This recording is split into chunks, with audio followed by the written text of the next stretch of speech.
Bismillahirrahmanirrahim. Assalamualaikum warahmatullahi wabarakatuh. Innal hamdalillah nahmaduhu wa nasta'inuhu wa nastahdihi wa nastaghfiruhu wa na'udzu billahi min shururi anfusina wa min sayyiati a'malina man yahdihillahu fala mudilla lahu wa man yudlil fala hadiya lahu. Ashhadu an la ilaha illallah wahdahu la syarika lahu wa ashhadu anna Muhammadan 'abduhu wa rasuluhu la nabiyya ba'dahu. Allahumma shalli wa sallim وبارك وكرم على سيدنا محمد مفتاح باب رحمة الله عدد ما في علم الله صلاة وسلاما دائمين بدوام ملك الله وعلى آله وصحبه ومن والاه. سبحانك اللهم لا علم لنا إلا ما علمتنا إنك أنت العليم الحكيم وتب علينا إنك أنت التواب الرحيم. اللهم أرنا الحق حقا وارزقنا اتباعه وأرنا الباطل باطلا وارزقنا اجتنابه ولا تجعله علينا مشتبها فنتبع الهوى. اللهم علمنا ما ينفعنا وانفعنا بما علمتنا وزدنا من لدنك علما. أما بعد. Hadirin bapak-bapak, ibu-ibu, saudara-saudara, para jamaah salat maghrib yang dirahmati oleh Allah Subhanahu wa taala. Alhamdulillah, kembali kita bersyukur kepada Allah pada malam hari ini. Kembali kita dimudahkan untuk hadir di masjid yang mulia ini untuk sama-sama kita beribadah kepada Allah, melaksanakan solat, dan kita hadir dalam majlis. Semoga seluruh amal ibadah kita ini diterima dan diberikan pahala yang sebaik-baiknya oleh Allah Subhanahu wa taala. Amin ya rabbal alamin. Salawat dan salam selalu kita haturkan kepada Nabi kita, Nabi besar Muhammad sallallahu alaihi wasallam, dan juga kepada keluarga, para sahabat, dan seluruh kaum muslimin yang mengikuti jejak langkah beliau. Hadirin rahimakumullah, melanjutkan pembahasan kita materi kajian mengenai akidah Ahlus Sunnah wal Jamaah. Pada pertemuan yang lalu kita telah membahas sebuah pembahasan yang sangat penting berkaitan dengan akidah Ahlus Sunnah wal Jamaah, yaitu tentang kewajiban kita untuk beriman kepada apa yang disebut di dalam ilmu akidah dengan karamatul aulia, kekeramatan, ya, karomahnya para aulia. Karomah ini adalah sebuah kekuatan yang luar biasa yang Allah Subhanahu wa taala tunjukkan melalui seorang manusia yang soleh. Seorang manusia yang soleh untuk menunjukkan memang tingkat kesolehan orang tersebut. Dan sesuatu yang luar biasa ini bisa terjadi bermacam-macam, baik terjadi pada nabi maka disebut mukjizat. Kalau terjadi pada manusia biasa, orang-orang yang soleh biasa, manusia awam umumnya disebut dengan ma'unah. Kalau terjadi pada musuh-musuh Allah Subhanahu wa taala, orang yang bermaksiat kepadanya, disebut dengan istidraj. Jadi sesuatu yang luar biasa ini bukan sesuatu yang kemudian bertentangan dengan akidah kita, karena sesuatu itu tidak berkaitan dengan sunnatullah atau hukum Allah yang berlaku di alam. Tidak, karena itu merupakan suatu hal yang biasa yang Allah tunjukkan kepada siapapun yang Allah inginkan. Nah, pembahasan karomah itu merupakan pembahasan terakhir di dalam pembahasan yang berkaitan dengan nubuwat atau tentang kenabian. Seperti yang pernah kita jelaskan di awal-awal pembahasan kitab ini, bahwa kajian akidah ini mencakup 4 tema besar. Yang pertama disebut dengan pembahasan ilahiyat, tentang ketuhanan. Di dalamnya dibahas tentang Allah Subhanahu wa taala, tentang sifat-sifatnya, tentang ma'rifatullah, mengetahui Allah Subhanahu wa taala secara umum dan secara khusus, secara mendetail. Kemudian pembahasan yang kedua disebut dengan nubuwat, tentang kenabian. Ya, jadi bahas di dalamnya beberapa hal pokok tentang nabi dan rasul, dan serta tugas-tugas dan sifat-sifat mereka. Begitu juga tentang kitab-kitab suci yang diturunkan kepada para nabi itu. Kemudian yang ketiga, pembahasan tentang kemukjizatan yang Allah Subhanahu wa taala tampakkan melalui para nabi dan rasul. Kemudian yang keempat, ini khusus untuk Rasulullah sallallahu alaihi wasallam, yaitu tentang Isra dan Mi'rajnya. Kemudian yang kelima, tentang sikap kita terhadap orang-orang yang memiliki kedekatan khusus kepada Rasulullah sallallahu alaihi wasallam. Yang pertama adalah para sahabatnya, orang-orang yang berjuang bersamanya. Kemudian yang kedua adalah ahlul baitnya, keluarganya yang memiliki kemuliaan karena bernasabkan dengan nasab beliau.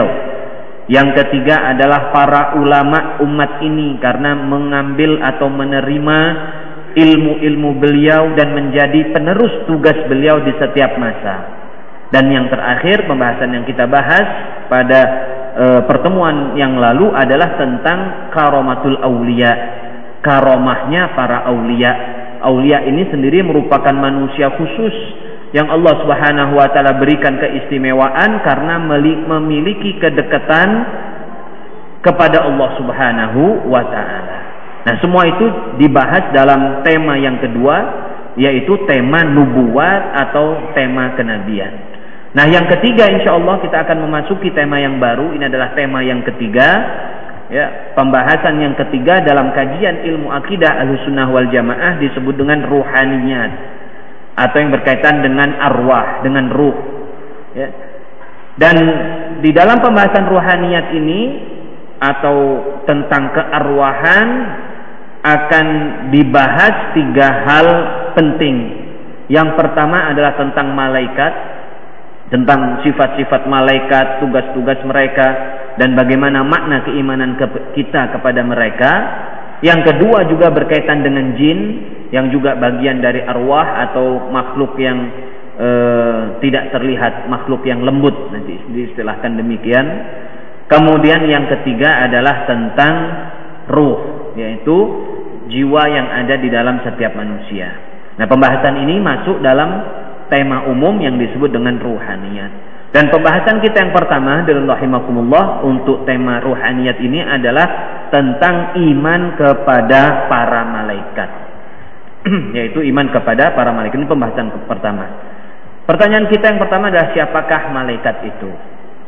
Malaikat didefinisikan atau dijelaskan para ulama dengan menyebutkan bahwa malaikat adalah makhluk lembut, artinya yang tidak memiliki materi, tidak memiliki tubuh ya seperti kita. Istilahnya mungkin dalam bahasa kita memiliki 3 dimensi. Ya, malaikat ini sesuatu yang lembut, yang tidak memiliki wujud sosok yang jelas, yang bermateri, yang terbuat dari cahaya dan mampu dengan izin Allah Subhanahu wa taala tentu saja semua hal yang terjadi di muka bumi ini termasuk kekuatan-kekuatan yang besar melalui makhluk-makhluk Allah, baik malaikat, baik jin nanti akan kita sebutkan, atau melalui manusia, semuanya dengan izin Allah Subhanahu wa taala, dan mampu dengan izin Allah Subhanahu wa taala berubah menjadi berbagai bentuk yang diinginkan.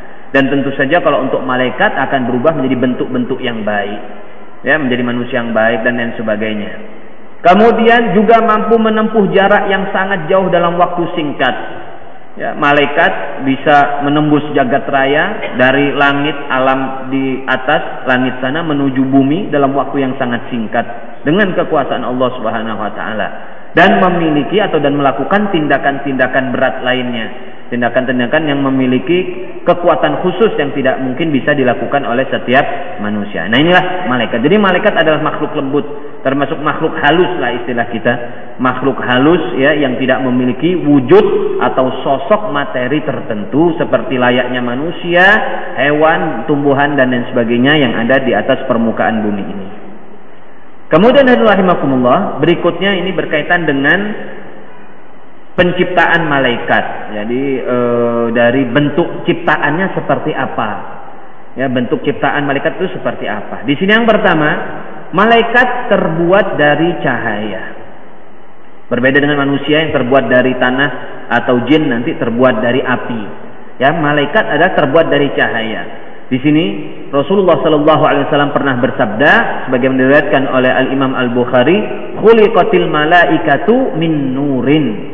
Malaikat itu diciptakan dari cahaya. Tetapi tidak ada penjelasan secara tegas dan sahih mengenai cahaya yang seperti apa.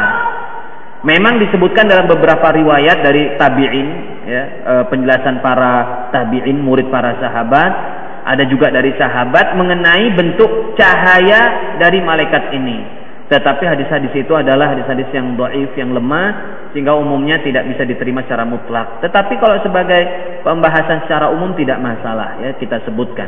Tetapi yang jelas, yang mutlak, yang sahih berkaitan dengan penciptaan malaikat adalah bahwa malaikat Allah Subhanahu wa taala semuanya dalam semua jenisnya, ya, terbuat dari cahaya, min nur, dari cahaya.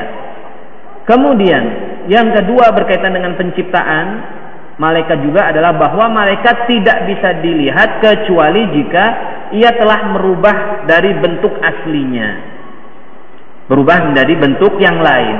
Dan sebagaimana ini yang bisa dilihat oleh manusia, dan bisa dilihat oleh manusia khususnya para rasul atau orang-orang khusus yang Allah Subhanahu wa taala berikan kemuliaan untuk bertemu langsung dengan para malaikat. Para rasul sendiri mereka bertemu atau ketika mendapatkan wahyu ada yang bertemu langsung dengan para malaikat dan lain sebagainya. Ada juga orang-orang yang khusus, orang-orang yang soleh, sebagaimana yang terjadi pada Maryam, ibunda dari Nabi kita Isa alaihissalam. Maryam bukan seorang nabi dengan kesepakatan para ulama ahlus sunnah wal jamaah, karena tidak ada nabi atau rasul dari kalangan perempuan. Jadi Maryam ini hanya sebatas wanita yang sangat solehah, perempuan yang sangat taat beribadah kepada Allah Subhanahu wa taala, sampai suatu ketika ia diinginkan, ditakdirkan oleh Allah untuk membawa sebuah atau seorang anak, yaitu Nabi Isa, melalui penciptaan yang khusus tanpa melalui seorang laki-laki. Dari situlah kemudian datang seorang malaikat dalam bentuk seorang laki-laki sebagaimana disebutkan dalam ayat ini, fa arsalna ilaiha ruhana fatamatsala laha basyaran sawiya. Lalu kami kirimkan kepada mengutus roh kami, malaikat kami. Ya, di sini disebutkan para ulama sebagian menafsirkan adalah malaikat Jibril alaihi salam, disebut dengan ruhullah. Malaikat Jibril alaihi salam berubah menjadi sesosok manusia. Ketika berubah menjadi sesosok manusia, lalu terlihat oleh manusia biasa karena dia sudah memiliki materi, sudah memiliki sosok wujud materinya sehingga bisa terlihat oleh manusia. Ya. Kalau belum terlihat, kalau belum berubah maka tidak bisa dilihat karena maksudnya halus, mata kita masih terbatas, terhalangi untuk menembus alam tersebut, alam yang hanya dua dimensi tersebut yang tidak memiliki sosok sama sekali. Seperti juga terhadap jin yang merupakan makhluk halus, tidak memiliki sosok wujud seperti para malaikat, kita pun tidak bisa melihatnya. Ya, bahkan di dalam Al-Quran pun ditegaskan berkaitan dengan jin ini, ya, bahwa mereka melihat kita, yarawnakum min haitsu la tarawnahum, min haitsu la tarawnahum, bahwa mereka melihat kita sementara kita tidak bisa melihat kepada jin tersebut, pada makhluk tersebut karena tidak memiliki materi. Ya, begitu juga kepada malaikat. Begitu juga ketika malaikat Jibril datang kepada Rasulullah SAW dalam seorang laki-laki yang bertanya tentang Islam, tentang iman dan tentang ihsan, berubah wujud dari laki-laki dan seluruh orang sahabat yang ada di sekitarnya bisa melihat sosok malaikat Jibril tersebut. Ya, jadi intinya di sini ketika sosok malaikat itu dalam wujud aslinya tidak bisa dilihat kecuali ia sudah membentukkan menjadi sosok tertentu. Ya, nah memang nanti disebutkan bahwa malaikat Jibril pernah menampakkan wujud aslinya kepada Rasulullah Sallallahu Alaihi Wasallam.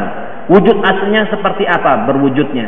Tetapi wujud itu ditampakkan dalam bentuk tiga dimensi. Aslinya malaikat itu bentuknya adalah dua dimensi, tidak bisa dilihat. Tapi ketika bentuk aslinya ditampakkan dalam wujud yang tiga dimensi, memiliki materi, baru terlihat. Nanti akan kita sebutkan hadisnya. Yaitu ketika Jibril menampakkan wujud aslinya yang luar biasa kepada Rasulullah Sallallahu Alaihi Wasallam. Jadi maksud wujud asli di sini adalah ketika ia masih dalam bentuk cahaya, masih dalam bentuk makhluk yang halus, yang lembut, itu tidak mampu dipandang oleh seorang manusia dengan mata kepalanya tersebut. Kecuali dengan izin Allah Subhanahu Wa Taala tentu saja.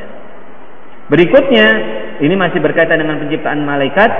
Malaikat diciptakan lebih dahulu dari penciptaan manusia. Memang tidak ada penjelasan kapan malaikat diciptakan secara jelas, secara detik, masa-masa tertentu penciptaan malaikat tidak disebutkan di dalam teks-teks syariat, tetapi diisyaratkan bahwa malaikat itu diciptakan sebelum manusia. Di sini Allah Subhanahu wa taala ketika akan menciptakan Nabi Adam, manusia yang pertama, yang diajak berbicara adalah malaikatnya. Nah, berarti menunjukkan bahwa malaikat ketika itu sudah ada sebelum Nabi Adam. Allah Subhanahu wa taala berfirman, "Wa idz qala rabbuka lil malaikati inni ja'ilun fil ardi khalifah." Dan ingatlah ketika Tuhanmu berkata kepada para malaikat. Malaikatnya sudah ada. Karena Allah berbicara kepada mereka.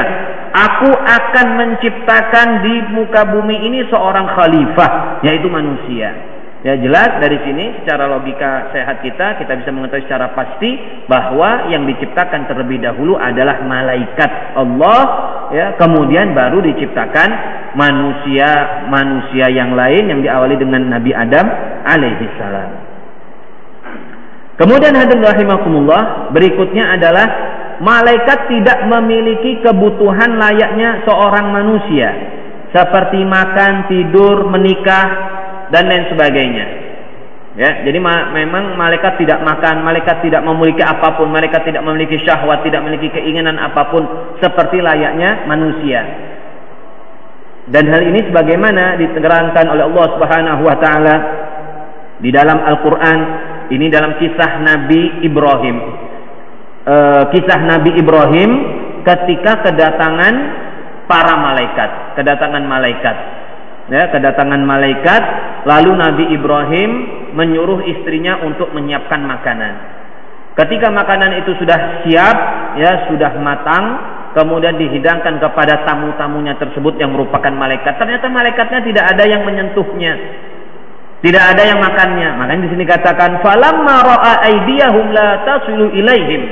Dan ketika Nabi Ibrahim melihat tangan-tangan tamunya itu tidak sampai kepada makanan yang dihidangkan.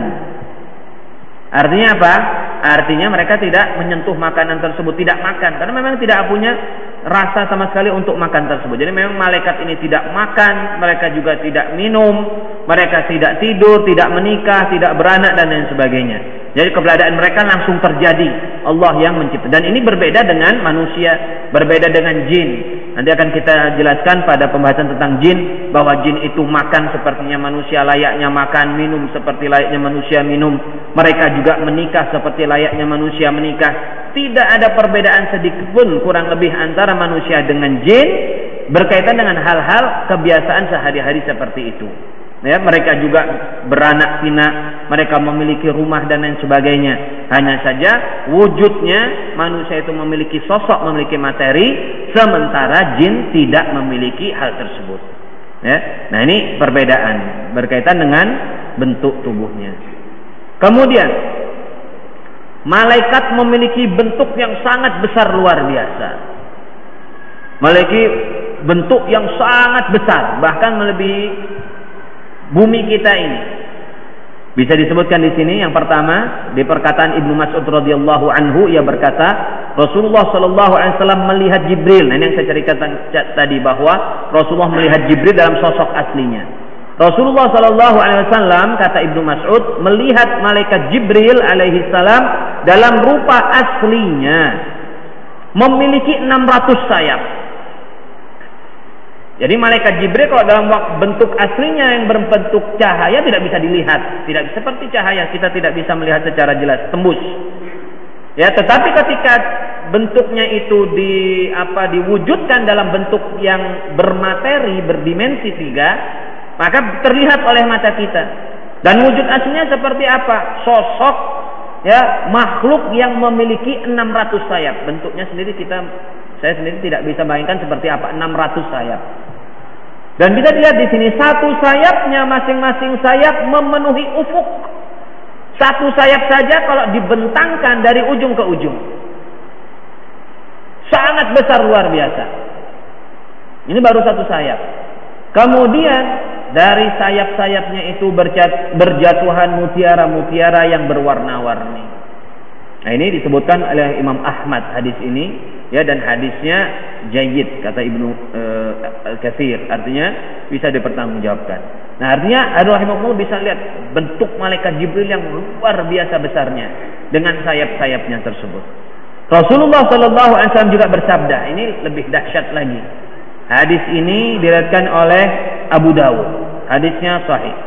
Udhina li an uhadditsa an ahadi hamalatil arsy ma baina syahmati udhunihi ila atiqihi masiratu 700 amin. Aku diizinkan untuk menceritakan tentang salah satu malaikat pembawa arsy. Arsy itu dipikul oleh 8 sosok malaikat, nanti akan kita sebutkan. Satu malaikat tersebut, bisa lihat di sini, antara ujung telinganya, syahmatu udhun ini, tempat menempelkan anting-anting. Antara tempat menempelkan anting-anting sampai pundaknya adalah jaraknya perjalanan 700 tahun. Ini perjalanan di zaman Rasulullah Shallallahu Alaihi Wasallam. Perjalanan 700 tahun. Kalau kita kembalikan dalam jarak rentang sholat qashar disebutkan, ya misalnya disebutkan oleh para ulama, ya, rentang waktu qashar itu seorang boleh melaksanakan sholat qashar kalau melakukan perjalanan 2 hari. 2 hari perjalanan seekor unta yang dipenuhi dengan barang. Maka kalau rentang 1 hari, ya, itu akan mencapai unta yang seperti itu perjalanannya 1 farsakh. Kalau 2 hari 2 farsakh. 1 farsakh yang unta mampu memikul beban berat tersebut kalau berjalan dari pagi sampai sore diukur secara ukuran meter sekarang adalah kurang lebih 41 km. Itu 1 farsakh. Makanya kalau jarak orang boleh melakukan qashar perjalanan 2 hari adalah 82 km. Itu 1 hari. Katakanlah 1 hari 40 km. Nah, kalau perjalanan 1 tahun, ini perjalanan yang unta yang berat. Kalau perjalanan cepat lebih jauh lagi. Ya. Kalau 1 hari 40 km, bisa dibayangkan kalau 1 tahun 356 hari hijriyah, ini bulan hijriyah. Kali 300 sajalah. 40 km kali 300 sama dengan berapa? Sama dengan 12.000 km. 1 tahun 12.000 km. Kalau 700, nah bisa bayangkan lagi. 12.000 dikali 7. 12 kali 7 94, ya. 94 kali 0 12.000 3, berarti 94.000 kali 700 berarti 9.700.000 kilometer. 9 juta kilometer antara telinga dengan pundaknya. Bisa dibayangkan sebesar apa malaikat tersebut. Itu baru telinga sampai pundak. 9 juta kilometer. Jadi besarnya luar biasa. Bumi kita ini saja berapa, Pak? Apa kita memutari bumi ini? Tidak sampai 9 juta kita memutari bumi tersebut. Jadi ini betapa luar biasanya Allah Subhanahu wa taala menciptakan makhluk-makhluknya. Itu kalau malaikatnya, bagaimana arsy-nya yang lebih besar. Ya, belum lagi kursi dan lain sebagainya. Itu sesuatu yang luar biasa. Memang kita nggak bisa membayangkan lagi bagaimana ciptaan-ciptaan Allah. Jadi kita ini adalah rahimakumullah, kalau kita bandingkan manusia di antara bermiliar-miliar manusia di muka bumi, kita salah satunya. Berarti sekecil apa kita ini dibandingkan makhluk Allah Subhanahu wa taala yang lain. Jadi kalau sampai ada yang sombong misalnya, yang merasa hebat melawan Allah Subhanahu wa taala, taulah diri istilahnya. Harus kita memahami diri kita. Subhanallah. Jadi sekali lagi di sini disebutkan bentuk yang sangat besar luar biasa dari malaikat-malaikat Allah. Sebagian malaikat-malaikat Allah Subhanahu wa taala. Ya. Memang ini kan pembawa arsy. Apakah malaikat yang lain juga seperti ini panjangnya? Wallahu a'lam. Tadi malaikat Jibril sayapnya 600, satu sayap sudah menutup seluruh penjuru bumi ini. Berikutnya, malaikat memiliki bentuk yang bermacam-macam. Ya, di sini disebutkan di dalam surat Al-Fatir ayat 1, Alhamdulillahilladzi fatiris samawati wal ardi ja'ilil malaikati rusulan uli ajnihatin. Allah menciptakan malaikat sebagai utusan-utusan uli ajnihatin, memiliki sayap-sayap masna, ada yang sayapnya 2, wa thulatsa, ada yang sayapnya 3, wa ruba', ada yang sayapnya 4. Yazidu fil khalqi ma yasha', dan Allah akan menambah dan mengurangi sesuai yang Allah inginkan. Malaikat macam-macam bentuk rupanya, ya, yang Allah Subhanahu wa taala ciptakan untuk mereka. Intinya adalah Allah Maha Kuasa, Maha luar biasa dengan keagungannya, dengan kekuasaannya, kemuliaannya, menciptakan makhluk-makhluk yang Allah inginkan. Kemudian di manakah malaikat tinggal? Malaikat itu ada yang tinggal di langit dan ada juga yang di bumi. Sesuai dengan tugasnya masing-masing. Sesuai dengan tugasnya masing-masing.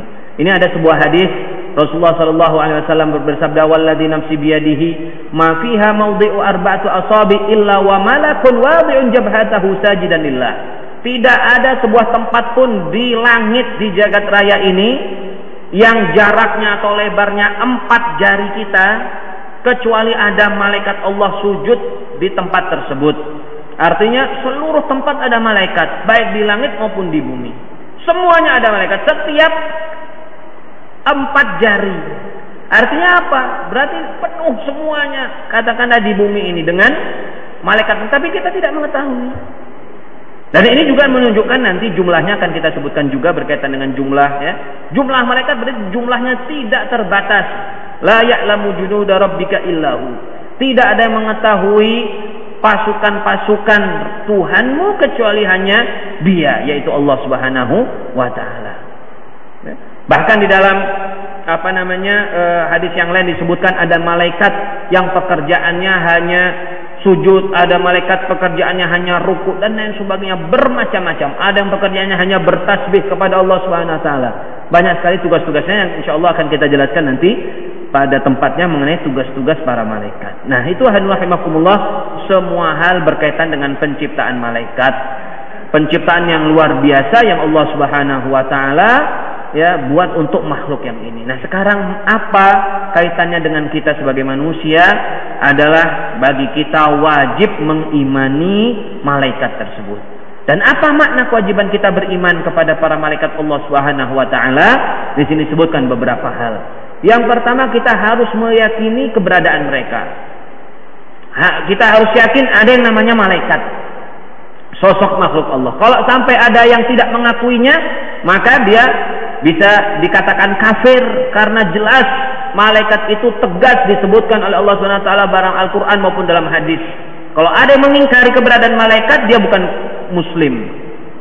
Bukan seorang muslim. Muslim harus yakin dengan keberadaan malaikat. Dan juga kita meyakini bahwa malaikat itu adalah makhluk Allah yang maksum, terjaga dari kesalahan. Malaikat tidak ada yang melakukan kesalahan. Pernah kita bahas tentang kemaksuman ini ketika membahas tentang sifat-sifat para nabi, ya, tentang kemaksuman para nabi dan rasul. Termasuk yang maksum dari makhluk-makhluk Allah SWT adalah para malaikatnya. Ya, di dalam Al-Qur'an, dalam surat At-Tahrim, Allah SWT menyebutkan tentang sifat para malaikat ini, la ya'sunallaha ma amarahum wa yaf'aluna ma yu'marun. Mereka tidak ada yang bermaksiat kepada Allah, melakukan wa yaf'aluna ma yu'marun, dan melakukan semua yang diperintahkan oleh Allah. Artinya apa? Tidak ada yang melakukan kesalahan, perbuatan dosa dan lain sebagainya, dan itulah yang dimaknai dengan kemaksuman. Ya, jadi malaikat itu maksum, juga para nabi dan rasul itu juga maksum, terjaga dari semua bentuk kesalahan, kemaksiatan, dosa dan lain sebagainya. Kemudian kesucian mereka dari kekurangan, mereka memiliki kemuliaan-kemuliaan yang banyak sekali sesuai tentu saja dengan derajat mereka, ya. Artinya mereka punya kesucian bukan berarti mutlak seperti kesucian atau kemuliaan Allah Subhanahu wa taala, tidak, tetapi sesuai dengan derajat mereka. Juga kita meyakini bahwa malaikat itu memiliki bentuk-bentuk, ya, bentuk-bentuk khusus yang dijelaskan oleh Allah dan oleh Rasulullah sallallahu alaihi wasallam, memiliki jenis-jenis dan tugas-tugas tertentu, baik yang disebutkan oleh Allah dan Nabi Muhammad sallallahu alaihi wasallam disebutkan secara global maupun secara terperinci. Nanti ada tugas yang secara terperinci, secara global disebutkan oleh Allah Subhanahu wa taala berkaitan dengan para malaikat tersebut. Kemudian rahimakumullah, nah ini tentang dalil tentang keimanan kepada malaikat. Dalil keimanan kepada malaikat ini sudah pernah kita jelaskan juga dahulu di awal-awal pembahasan. Jelas kita iman kepada malaikat, dalilnya tegas baik dalam Al-Qur'an maupun dalam sunnah Rasulullah sallallahu alaihi wasallam.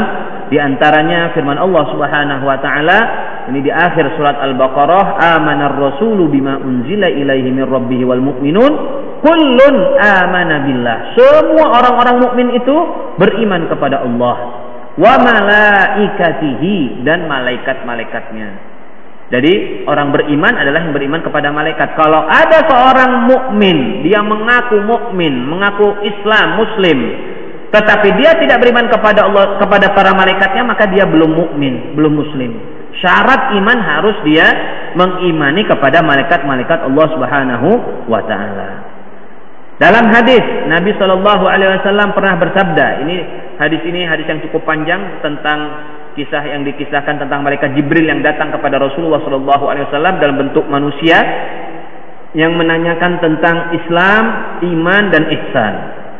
Ketika lelaki tersebut yang merupakan malaikat bertanya tentang iman, mal iman, apa iman itu? Rasulullah kemudian menjawab, al imanu an tu'mina billah wa malaikatihi, dan terusnya, wa rusul wa kutubihi wa rusulihi ya wal yaumil akhiri wa syarri wa khairihi wa syarrihi. Ya, jadi keimanan kita, kata Rasulullah SAW, adalah engkau harus beriman kepada Allah, beriman kepada para malaikatnya. Nah, ini dalil keimanan kepada para malaikat. Nah, rahimakumullah, ini sebenarnya pembahasan kita awal ya. Berikutnya ini masih ada beberapa pembahasan lain berkaitan dengan para malaikat. Ya, akan kita lanjutkan pembahasan ini. Tapi sebelum kita lanjutkan, kita buka dulu, mungkin ada pertanyaan berkaitan dengan tema kita tentang malaikat atau tema-tema yang lain, kami persilahkan. Jadi kalau tidak ada, baru kita lanjutkan pembahasan ini. Cukup? Silakan. Ya.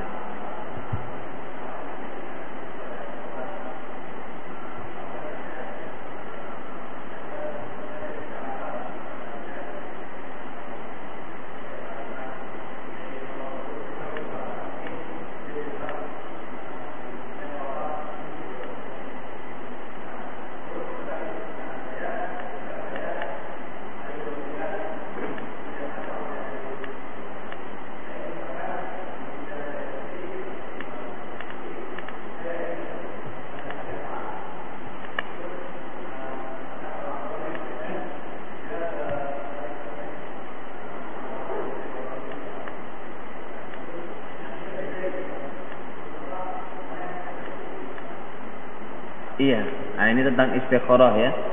Ya memang pertama-tama istikharah itu adalah ketika kita meminta penjelasan atau istilah meminta pilihan dari Allah Subhanahu wa taala untuk urusan kita yang kita bingung melakukannya. Umumnya istikharah itu memang yang melakukan adalah diri sendiri. Kalau kita melakukannya adalah diri kita sendiri.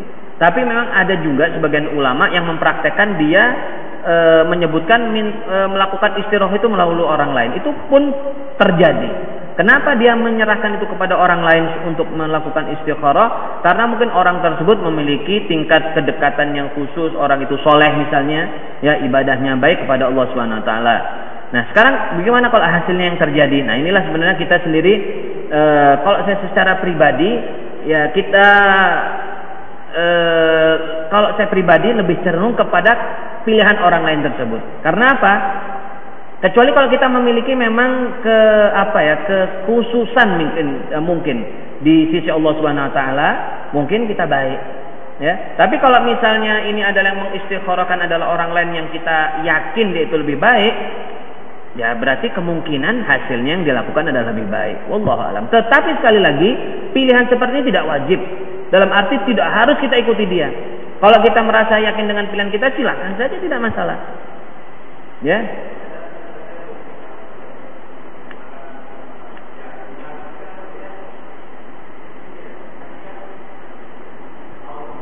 Iya.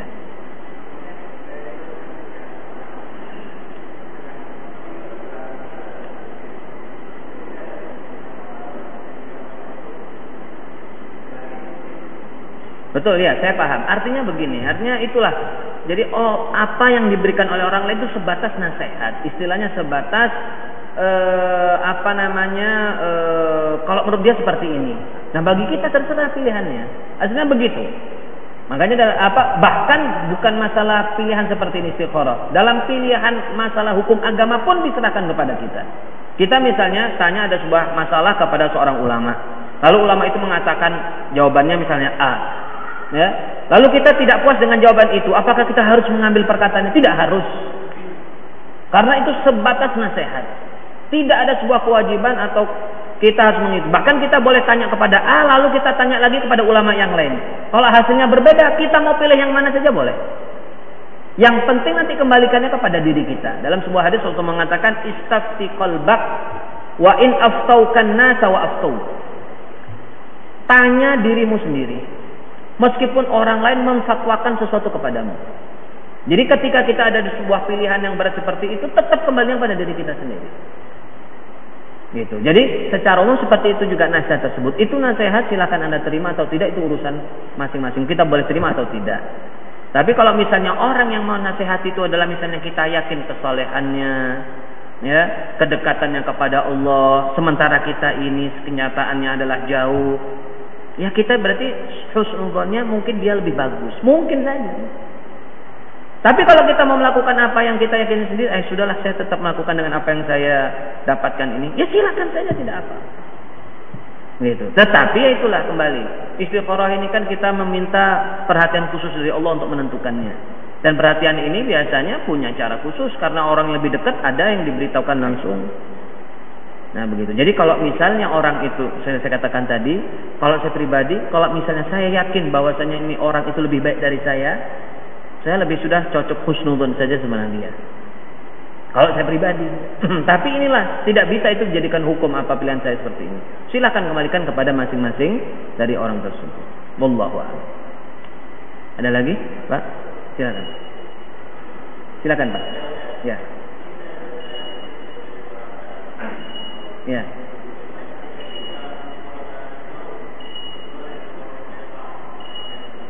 Senin Kamis ya. Begini Pak, jadi orang yang melakukan puasa Daud pasti nanti dia tabrakan dengan Senin Kemis. Kalau orang puasa Senin mulai Daud katakanlah ya, nanti kan Selasanya libur, Rebunya puasa, nah Kemisnya libur seharusnya. Ya, tapi karena Kemis dia ketemu Kemis. Maka sebenarnya di sini dia punya dua pilihan. Kalau dia mau tetap dengan puasanya sendiri sudah lebih bagus, sudah cukup dengan puasa Daudnya. Artinya Kemisnya nggak usah dilakukan, sudah cukup.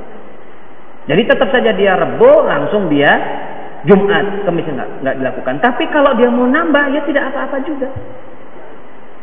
Misalnya Rebonya dia puasa Daudnya, berarti Kemisnya Kemis. Nanti habis itu dia lanjutnya mana?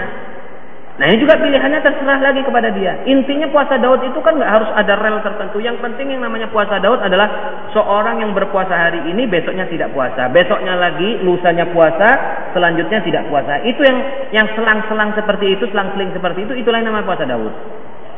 Nah jadi kalau misalnya dia hari Rebu puasa, puasanya Daud, hari Kemisnya dia puasanya Senin, puasanya Kemis, maka pilihan dia kalau dia mau kembali kepada jalur awalnya yang puasa Daud, berarti dia Jumatnya puasa lagi. Tapi kalau mau dia yang mengatakan teknis bahwa itu adalah puasa Daud ada sehari puasa sehari tidak, maka Jumat tidak puasa, Sabtu puasa, nanti Senin lagi, Minggu nggak puasa, Seninnya puasa, dan begitu lagi ketemu lagi. Gitu. Tapi bagi saya begini Pak, orang kalau masih awal-awal hadirin rahimakumullah, khususnya kita ini orang awam, sebaiknya jangan memaksakan diri untuk puasa yang paling tinggi yaitu puasa Daud. Nah kok aneh, jangan memaksakan diri. Ini pernah terjadi bahkan pada para sahabat. Sahabat, ada seorang sahabat yang sangat alim, masih muda, kuat tenaganya. Cerita ini disebutkan dalam Sahih Muslim. Abdullah bin Amr bin As, orang pemuda, sangat soleh, cerdas dan luar biasa. Puasa setiap hari, bukan puasa Daud saja, setiap hari puasa. Malamnya sebagian besar untuk ibadah kepada Allah. Kabar tentang ibadahnya yang luar biasa itu sampai kepada Rasulullah SAW. Lalu Rasulullah memanggil Abdullah bin Amr. Wah Abdullah, saya dengar berita kabar begini-begini tentang, betul ya Rasulullah. Lalu Rasulullah mengatakan, wahai Abdullah, kamu jangan puasa seperti itu lagi. Kamu cukup puasa 3 hari saja dalam 1 bulan. Langsung dibalik oleh Rasulullah. Mengapa? Ini kemudian akhirnya cerita itu berlanjut, akhirnya diputus karena ini ada dalam kisahnya terjadi tawar-menawar. Akhirnya disepakatilah Abdullah itu puasanya Daud saja. Kata Rasul, kalau kamu puasa tetap ngotot banyak, jangan lebih dari puasa Daud. Tetap puasa Daud saja, nggak boleh setiap hari. Sampai akhirnya Abdullah ini sampai tua lalu dia menyesal. Ya Allah, kenapa aku nggak mengambil nasihatnya Rasulullah puasa 3 hari saja? Karena kalau sudah tua, orang kan susah untuk puasa Daud. Sudah lemah tubuhnya. Nah, pertanyaannya adalah kenapa dia sampai menyesal? Bukannya dia cukup sudah menghentikan puasanya? Bukan, hadirin. Ini ada satu hal yang lebih penting dalam kita beribadah. Istiqomah dalam ibadah. Abdullah itu ingin kalau dia melakukan sebuah perbuatan sampai mati dia melakukannya. Jadi nggak bagus kalau kita puasa Daud misalnya 10 tahun habis itu selesai nggak puasa lagi. Ya kalau dianggap bagus tidak bagus ya bagus. Tapi karena tidak ada istiqomahnya nilainya tidak sebagus yang diinginkan. Lebih bagus 3 hari tapi kita istiqomah sampai mati. Itu jauh yang lebih bagus. Dan itu yang diinginkan Rasulullah SAW dari cerita Abdullah ini. Nggak usah kita paksakan. Kalau kita memang nggak orang hebat sekali, yang itu nggak usahlah kita ngotot-ngotot seperti cukup 3 hari. Yang penting ikhlas, istiqomah jauh lebih bagus. Rasulullah ditanya tentang amal yang paling bagus. Khairul a'mali adwamuha wa in qalla. Sebagus-bagus amal ibadah adwamuha, yang istiqomah terus menerus, continue, wa in qalla, meskipun sedikit. Kurang lebih begitu. Demikian rahimakumullah. Mohon maaf atas waktunya sudah lebih ini. InsyaAllah akan kita lanjutkan pada pertemuan yang akan datang. Demikianlah pembahasan kita pada hari ini. Semoga bisa bermanfaat bagi kita semua. Aqulu qouli hadza astaghfirullah li wa lakum wa sallallahu ala sayyidina Muhammadin nabiyil ummi wa ala alihi washabihi ajmain walhamdulillahi rabbil alamin. Wassalamu alaikum warahmatullahi wabarakatuh.